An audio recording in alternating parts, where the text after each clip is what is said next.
I blew out my candles, and my marriage caught fire. I should have known something was off the second my husband, Mark, started pacing around the living room like a kid trying to hide a stolen cookie. It was my birthday, my day, and I'd spent weeks planning a cozy backyard dinner with friends. Nothing fancy, just good food, good music, and absolutely zero chaos. But of course, that last part was way too much to hope for. With Mark, peace is always temporary. Halfway through the party, when everyone was finally relaxing, Mark suddenly clinked his glass like he was about to propose to me again.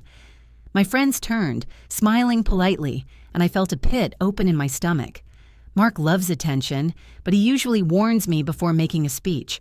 Not this time. He climbed onto one of our patio chairs, wobbling because naturally, spread his arms wide and shouted, "Everyone, I have the best surprise for my wife." My smile froze. My best friend raised her eyebrows like, "Girl, brace yourself."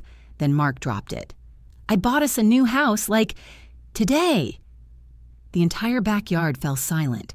Someone actually gasped. I felt my heart stop, then restart in pure panic. New house? What new house? Why hadn't I heard a single word about this? He jumped down, grinning at me like I should faint from happiness. Instead, I felt myself slowly walking toward him, whispering, "Mark, what do you mean you bought a house?" He looked proud. Proud. "It's perfect, babe, and the deposit is non-refundable, so we're locked in."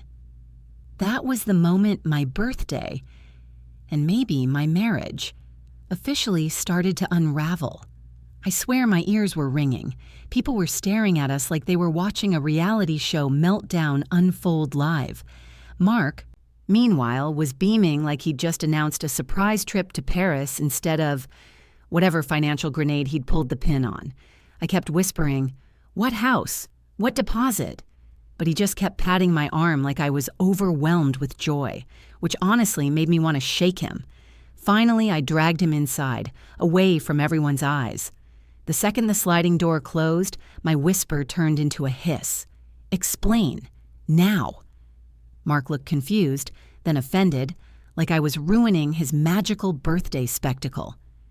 "Babe, it's not a big deal. I toured a property this morning. The owner needed a quick decision, and I just knew it was our place. Tons of potential. Big yard. Great price." "Mark, how much was the deposit?" He shrugged. "Only $15,000, but don't worry, it's non-refundable." So the seller locked us in. My knees almost gave out. $15,000, our entire emergency savings, the money we'd been building for 2 years, gone because he woke up inspired? I opened my mouth, closed it, opened it again. "You spent our savings without telling me?" He frowned at me like I was being unreasonable. "I wanted it to be a surprise. A gift. Why can't you see that?" Because it wasn't a gift. It was a life-altering decision I wasn't even invited to participate in. And the worst part? Through the patio doors, I could see our guests slowly drifting toward the windows, trying to peek in. My perfect, peaceful birthday was officially dead. Chaos had only just started. When we stepped back outside, I could feel the shift in the air. People were pretending to eat cake, pretending to chat, pretending not to have heard every muffled word through the glass door. My best friend Mia gave me the "Are you okay?" look. The one that's half sympathy, half, "Do I need to grab the car keys so we can flee?" But Mark, still committed to the delusion, raised his hands like a hype man returning to the stage. "Okay, everybody, my wife is just processing. You know how she gets." A chorus of uncomfortable throat clearing followed. I don't think even the crickets dared to chirp. I felt my jaw tighten. "How I get?" I asked quietly. Stepping beside him, "Please, Mark, demonstrate to everyone exactly how I get." He blinked like he was finally sensing danger, but instead of backing off like any man with survival instincts would, he doubled down. "Babe, I know you're worried, but you always get dramatic before you see the bigger picture. Once you see the house, you'll—" Mia cut in. Bless her soul. "Wait, you didn't show her the house first?" Mark waved her off. I wanted it to be special. At that exact moment, my cousin muttered, "Bro picked the wrong day to gamble with his life." And someone on the other side of the yard snorted. Then my mother approached, arms crossed, staring at Mark like she was debating whether to use words or a wooden spoon. "You bought a house without your wife?" she said, each word heavier than the last. Mark tried to laugh it off. "It's not like that." "Oh?" she asked. "Then what is it like?" Silence. Dense, suffocating, birthday-ruining silence. And suddenly, the party wasn't a party anymore. It was a tribunal, and Mark was on trial. Mark kept glancing around like someone was going to jump in and save him. No one did. Even his best friend Kyle was suddenly fascinated by a plastic cup he'd been crushing for 5 straight minutes. The tension was so thick you could have cut it into slices and served it with the cake I never got to finish. I finally spoke, my voice low, the kind of low that always makes Mark swallow hard. "You spent our savings, all of it, without a single conversation." He opened his mouth, but Mia held up a finger at him like he was a misbehaving child. "Mark, babe, sweetheart, what possessed you to think a house was an appropriate surprise gift?" He looked genuinely baffled. "Because it's romantic, a new beginning. People do grand gestures all the time." My mother muttered, "Grand gestures don't come with mortgages." Another guest whispered, "This is better than cable," and someone elbowed them quiet. I walked away from Mark for a moment, just to breathe, and that's when I heard someone say, "Honestly, if my husband did that, he'd be staying at a hotel tonight." Mark heard it too. Panic finally flickered in his eyes.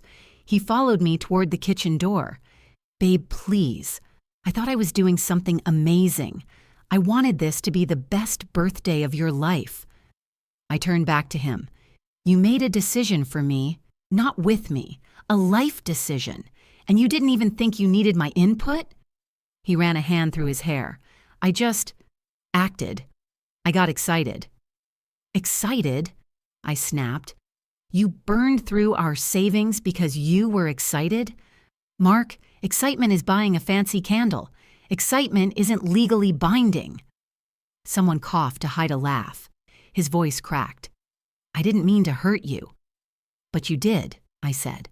And the way the entire yard fell silent told me everyone knew that this wasn't just birthday drama. This was something bigger, something that might not be fixed. The worst part wasn't even the yelling. It was the way the joy drained out of the party like someone had pulled a plug. The lights still glowed, the music still played, but everything felt wrong, heavy. Guests started pretending they had early mornings or dog sitters they needed to relieve. People carried their plates with the urgency of a fire drill. Meanwhile, Mark kept pacing behind me like he could physically fix the situation if he just stayed close enough. "Babe, let's just sit down and talk. Please, we'll figure it out." But how do you figure out a $15,000 mistake that's already signed, sealed, and non-refundable? My aunt hugged me on her way out, whispering, "If you need a place to stay, you call me." My uncle clapped Mark on the shoulder and said, "Son, sometimes silence is survival," before briskly walking away. It would have been funny if I weren't living it. Mia stayed behind to help me gather plates while Mark stood in the doorway wringing his hands. "You know," she muttered under her breath, "I thought the worst thing tonight would be your mom trying to sing her off-key birthday version. But nope, your husband said, 'Hold my beer.'" I almost laughed. Almost.